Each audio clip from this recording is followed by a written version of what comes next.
Hey everybody, Jason here of GhostbustersNews.com, and as always, Ghostbusters News right here on YouTube.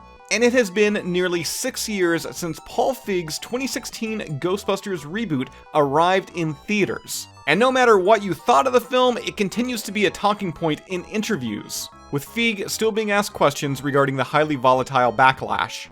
In a new interview with The Hollywood Reporter, Feig, whose latest venture includes the two new television shows Welcome to Flatch and Minx, was asked about the drama of his female-led reboot and what he had learned from the experience.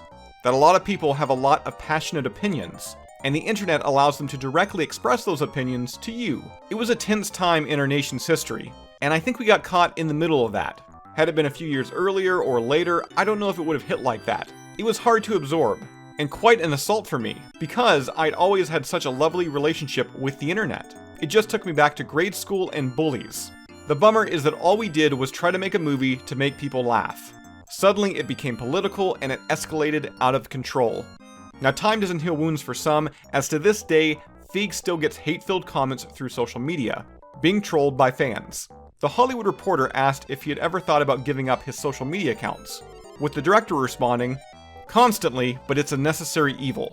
I've got 2 million followers on Twitter. It's really hard to let go of that. When you work with studios, they want you to have that outreach. And I don't disagree. And I love that movie, by the way. I'll never be sorry that I made it." Now, since the release of Paul Feig's 2016 reboot, the Ghostbusters brand has no doubt seen a resurgence, with last year's Jason Reitman-directed Ghostbusters Afterlife, which unlike Feig's film wasn't a reboot, carrying on the storyline from the first two films, and seeing success at the box office and on home release.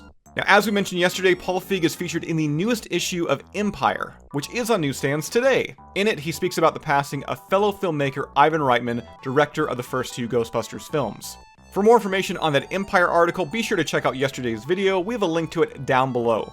And that about does it for this video. As always, be sure to subscribe to Ghostbusters News here on YouTube. Bust that bell notification icon to stay up to date with everything that's happening within the Ghostbusters world. If you'd like to join up with Ghostbusters News, check out our Patreon page. We have a link to that down below in this video's description. And I'll see everybody right back here next time.